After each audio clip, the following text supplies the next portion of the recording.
2026 में कर्क राशि के जातकों को बहुत ही सावधान रहना है। अष्टम भाव से गोचर करने के कारण राहु का प्रभाव हमें यहाँ पे विशेष रूप से दिखता है। मंगल का एक विशेष प्रभाव रहेगा आपकी राशि में। आपको ईगो भी आ सकता है, आप बिना बात के झगड़ों में उलझ सकते हैं। नमस्कार दोस्तों, अब मैं कर्क राशि के बारे में बताने जा रही हूँ।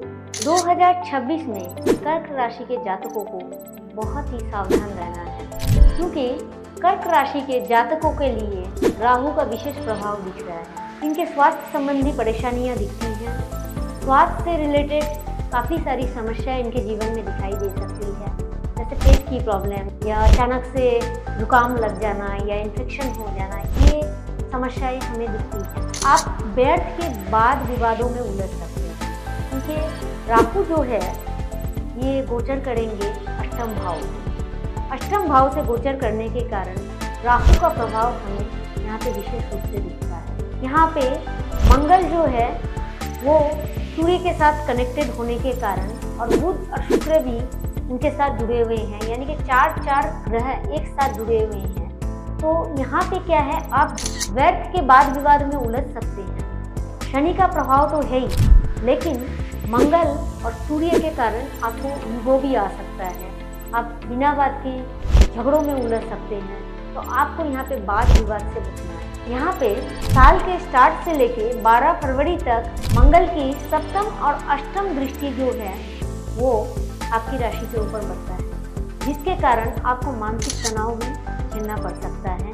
आपको बिना बात के क्रोध आएगा और आपको बेवजह का परिश्रम करना पड़ेगा, यानी कि जो काम इतना काम करने से हो सकता था, अब उसके लिए आपको ज़्यादा एफर्ट लगाना है। तो आपको इस समय बहुत ज़्यादा ही मानसिक तनाव दिखाई देता है, और इससे बचने के लिए आपको नेचर के साथ जुड़ना चाहिए। आपको ब्रीदिंग एक्सरसाइज नियमित रूप से करना चाहिए। आपको एक्सरसाइज पे ध्यान देना चाहिए। आपको अपने खान पान पे भी ध्यान देना चाहिए। 11 मई से लेके 20 जून तक मंगल की जो दृष्टि है वो यहाँ पे गलत तरीके से दिखाई देती है, और 16 जुलाई से लेके 16 अगस्त तक सूर्य का भी एक प्रभाव हमें यहाँ पे दिखता है, जिसके कारण आपको पेट संबंधी समस्याएं हो सकती है। और आपको ब्लड प्रेशर, यानी कि अगर आप बीपी के ऑलरेडी पेशेंट हैं तो आपको अपनी दवाइयों को समय से लेना है, और आपको नियमित रूप से योगा और प्राणायाम करते रहना है, और अपने खाने पीने पे भी ध्यान रखना है।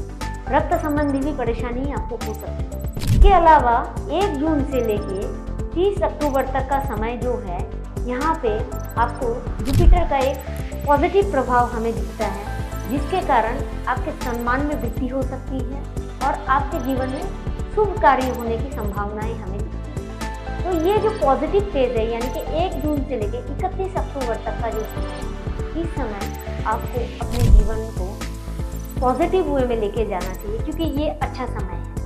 अब जो खराब समय है उसको बैलेंस करना चाहिए, जो अच्छा समय है उसका लाभ उठाना चाहिए। 18 सितंबर से 12 नवंबर तक का जो समय रहेगा, मंगल का एक विशेष प्रभाव रहेगा आपकी राशि पर। तो आपको इस समय अपने क्रोध से बहुत ज़्यादा संयम रखना होगा। तो ओवरऑल जो है ये वर्ष देखिए मिला जुला आपको प्रभाव देगा।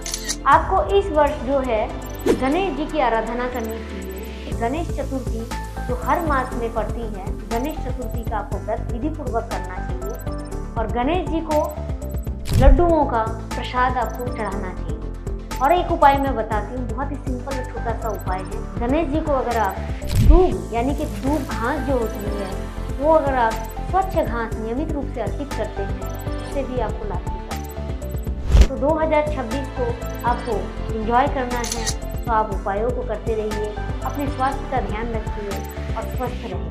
धन्यवाद।